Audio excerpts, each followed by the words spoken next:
കേരളത്തിൽ കാലാവസ്ഥയുടെ ഭാവം ഇപ്പോൾ വേഗത്തിൽ മാറിക്കൊണ്ടിരിക്കുന്നത് കാണപ്പെടുന്നു. കൂടാതെ സംസ്ഥാനത്തിന്റെ പല ഭാഗങ്ങളിലും മേഘങ്ങൾ തമ്പടിച്ചിരിക്കുന്നു. തെക്കുപടിഞ്ഞാറൻ കാലാവർഷം കൂടുതൽ സജീവമാകുന്നതിന്റെ സൂചനകൾ ലഭിക്കുന്നുണ്ട്. ഇതിന്റെ ഫലമായി വരും സമയങ്ങളിൽ മഴയുടെ പ്രവർത്തനങ്ങൾ ഇനിയും വർദ്ധിച്ചേക്കാം. കാലാവസ്ഥാ വകുപ്പിന്റെ അറിയിപ്പ് പ്രകാരം അറബിക്കടൽ, ബംഗാൾ ഉൾക്കടൽ, ലക്ഷദ്വീപ് മേഖല എന്നിവയ്ക്ക് മുകളിൽ രൂപപ്പെട്ട കാലാവസ്ഥാ സംവിധാനങ്ങൾ തുടർച്ചയായി ഈർപ്പം വലിച്ചെടുക്കുന്നു. ഇതിലൂടെ സംസ്ഥാനത്തുടനീളം വ്യാപകമായ മഴയ്ക്കുള്ള അന്തരീക്ഷം തയ്യാറായിട്ടുണ്ട്. തിരുവനന്തപുരം മുതൽ കോഴിക്കോട് വരെയുള്ള പല ജില്ലകളിലും മേഘങ്ങൾ, ഇടിമിന്നൽ, ശക്തമായ കാറ്റെന്നിവയുടെ പ്രഭാവം കാണപ്പെട്ടേക്കാം. എന്നാൽ ഏറ്റവും വലിയ ചോദ്യം ഇതാണ്: ഇത് വെറും സാധാരണ മഴയാണോ, അതോ ചില ജില്ലകളിൽ സാഹചര്യങ്ങൾ പെട്ടെന്ന് കൂടുതൽ ഗുരുതരമാകുമോ? ഈ റിപ്പോർട്ടിൽ ഇനി മുന്നോട്ട് വരുന്ന വിവരങ്ങൾ ലക്ഷക്കണക്കിന് ആളുകൾക്ക് വളരെ പ്രധാനപ്പെട്ടതായി തെളിഞ്ഞേക്കാം. അതിനാൽ അവസാനം വരെ ഞങ്ങളോടൊപ്പം തുടരുക. നിങ്ങളുടെ ജില്ലയിലെ ഓരോ പ്രധാന കാലാവസ്ഥാ അപ്ഡേറ്റും ആദ്യം നിങ്ങളിലേക്ക് എത്തണമെന്ന് നിങ്ങൾ ആഗ്രഹിക്കുന്നുവെങ്കിൽ ഇപ്പോൾ തന്നെ ഈ വീഡിയോ ലൈക്ക് ചെയ്യുകയും ഞങ്ങളുടെ ചാനൽ സബ്സ്ക്രൈബ് ചെയ്യുകയും ചെയ്യുക. കാരണം അടുത്ത കുറച്ചു മണിക്കൂറുകൾക്കുള്ളിൽ കാലാവസ്ഥയുമായി ബന്ധപ്പെട്ട പുതിയ മുന്നറിയിപ്പുകൾ പുറപ്പെടുവിച്ചേക്കാം. ഞങ്ങൾ നിങ്ങൾക്ക് ഓരോ അപ്ഡേറ്റും ആദ്യം എത്തിച്ചുകൊണ്ടിരിക്കും. കാലാവസ്ഥാ വകുപ്പ് തിരുവനന്തപുരം, കൊല്ലം, പത്തനംതിട്ട, ആലപ്പുഴ, കോട്ടയം, എറണാകുളം, മലപ്പുറം, കോഴിക്കോട് ജില്ലകളിൽ യെല്ലോ അലർട്ട് പ്രഖ്യാപിച്ചിട്ടുണ്ട്. ഈ പ്രദേശങ്ങളിൽ ഒറ്റപ്പെട്ട ശക്തമായ മഴയ്ക്ക് സാധ്യതയുണ്ടെന്ന് അറിയിച്ചിട്ടുണ്ട്. ശക്തമായ മഴയെന്നാൽ 24 മണിക്കൂറിനുള്ളിൽ 64.5 മില്ലിമീറ്റർ മുതൽ 115.5 മില്ലിമീറ്റർ വരെ മഴ ലഭിക്കുന്നതായി കണക്കാക്കപ്പെടുന്നു.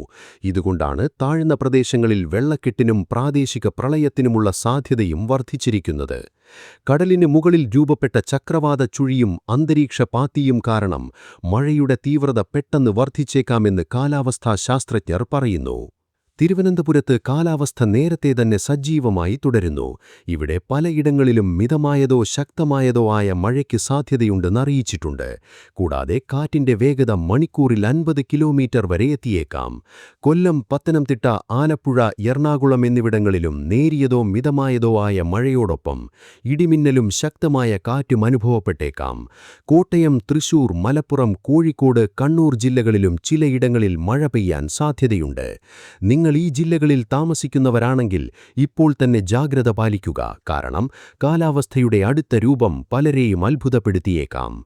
ആകാശത്ത് കാണുന്ന മേഘങ്ങൾ വെറും മേഘങ്ങളല്ല, മറിച്ച് വലിയ മാറ്റത്തിന്റെ സൂചന കൂടിയാകാം. വരും സമയത്തേക്ക് പുറപ്പെടുവിച്ച പ്രവചനത്തിൽ കോട്ടയം, എറണാകുളം, ഇടുക്കി, കോഴിക്കോട്, വയനാട്, കണ്ണൂർ ജില്ലകളിലും ശക്തമായ മഴയ്ക്ക് മുന്നറിയിപ്പ് നൽകിയിട്ടുണ്ട്. ഇതിനുശേഷം പത്തനംതിട്ട, ആലപ്പുഴ, കോട്ടയം, എറണാകുളം, തൃശൂർ, മലപ്പുറം, കോഴിക്കോട്, വയനാട് എന്നിവിടങ്ങളിൽ മഴയുടെ വ്യാപ്തി ഇനിയും വർദ്ധിച്ചേക്കാം. ചില പ്രദേശങ്ങളിൽ തുടർച്ചയായ മഴ കാരണം പെട്ടെന്നുള്ള വെള്ളക്കെട്ടിനും ചെറിയ തോടുകൾ കരകവിയാനുമുള്ള സാധ്യത തള്ളിക്കളയാനാവില്ലെന്ന് കാലാവസ്ഥാ വകുപ്പ് വ്യക്തമാക്കിയിട്ടുണ്ട്. നിങ്ങളുടെ ജില്ലയിലെ ഓരോ പ്രധാന കാലാവസ്ഥാ അപ്ഡേറ്റും ആദ്യം നിങ്ങളിലേക്ക് എത്തണമെന്ന് നിങ്ങൾ ആഗ്രഹിക്കുന്നുവെങ്കിൽ ഇപ്പോൾ തന്നെ ഈ വീഡിയോ ലൈക്ക് ചെയ്യുകയും ഞങ്ങളുടെ ചാനൽ സബ്സ്ക്രൈബ് ചെയ്യുകയും ചെയ്യുക. കാരണം അടുത്ത കുറച്ചു മണിക്കൂറുകൾക്കുള്ളിൽ കാലാവസ്ഥയുമായി ബന്ധപ്പെട്ട പുതിയ മുന്നറിയിപ്പുകൾ പുറപ്പെടുവിച്ചേക്കാം. ഞങ്ങൾ നിങ്ങൾക്ക് ഓരോ അപ്ഡേറ്റും ആദ്യം എത്തിച്ചുകൊണ്ടിരിക്കും. കിഴക്കൻ മധ്യ ബംഗാൾ ഉൾക്കടൽ മുതൽ തെക്കുപടിഞ്ഞാറൻ ബംഗാൾ ഉൾക്കടൽ, കന്യാകുമാരി മേഖല, ലക്ഷദ്വീപ് മേഖല എന്നിവയ്ക്കിടയിലൊരു സജീവ പാത്തി നിലനിൽക്കുന്നുവെന്ന് കാലാവസ്ഥാ വകുപ്പ് അറിയിച്ചിട്ടുണ്ട്. ഈ സംവിധാനമാണ് കേരളത്തിൽ തുടർച്ചയായി ഈർപ്പം എത്തിക്കുന്നത്. ഇതുമൂലം സംസ്ഥാനത്തിന്റെ മധ്യവും വടക്കൻ ജില്ലകളിൽ മഴയുടെ തീവ്രത താരതമ്യേന കൂടുതലായിരിക്കാൻ സാധ്യതയുണ്ട്. പലയിടങ്ങളിലും മിന്നലോടും ഇടിമിന്നലോടും കൂടിയ മഴയ്ക്ക് സാധ്യതയുണ്ട്. തീരദേശ മേഖലകളിലും പ്രത്യേക ജാഗ്രത പാലിക്കാൻ നിർദ്ദേശം നൽകിയിട്ടുണ്ട്. അറബിക്കടലിലും സമീപത്തെ സമുദ്രമേഖലകളിലും കാറ്റ് ശക്തമായേക്കാം. കേരള, ലക്ഷദ്വീപ് തീരങ്ങളിൽ മത്സ്യബന്ധന പ്രവർത്തനങ്ങൾ ഒഴിവാക്കണമെന്ന് കാലാവസ്ഥാ വകുപ്പ് വ്യക്തമാക്കിയിട്ടുണ്ട്. കടലിലെ ഉയർന്ന തിരമാലകളും മോശം കാലാവസ്ഥയും മത്സ്യത്തൊഴിലാളികൾക്ക് ഭീഷണി ഉയർത്തിയേക്കാം. ഇപ്പോൾ ലഭിക്കുന്ന സൂചനകൾ പ്രകാരം കാലാവസ്ഥയുടെ വരവ് ഔദ്യോഗിക പ്രഖ്യാപനം മാത്രമായിരിക്കില്ല, മറിച്ച് ഇതിനോടൊപ്പം പല ജില്ലകളിലും ശക്തമായ മഴയുടെ നീണ്ട ഘട്ടവും ആരംഭിച്ചേക്കാം. അടുത്ത 4 മുതൽ 5 ദിവസത്തിനുള്ളിൽ കാലാവസ്ഥ കേരളത്തിന്റെയും തമിഴ്നാടിന്റെയും ചില ഭാഗങ്ങളിലേക്ക് വ്യാപിക്കുന്നതിന് സാഹചര്യങ്ങൾ വളരെ അനുകൂലമാണെന്ന് അറിയിച്ചിട്ടുണ്ട്. തെക്കുപടിഞ്ഞാറൻ അറബിക്കടൽ, തെക്കുകിഴക്കൻ അറബിക്കടൽ, ലക്ഷദ്വീപ് മേഖല, ബംഗാൾ ഉൾക്കടലിന്റെ വലിയ ഭാഗങ്ങൾ എന്നിവിടങ്ങളിൽ കാലാവസ്ഥയുടെ പുരോഗതി തുടരുന്നു. ഇതുകൊണ്ടാണ് സംസ്ഥാനത്ത് കാലാവസ്ഥ തുടർച്ചയായി ഈർപ്പവും അസ്ഥിരവുമായി തുടരുന്നത്. പലയിടങ്ങളിലും പകൽ മുഴുവൻ മേഘാവൃതമായിരിക്കാം. ഇടയ്ക്കിടയ്ക്ക് ശക്തമായ മഴയുടെ ഘട്ടങ്ങൾ കണ്ടേക്കാം.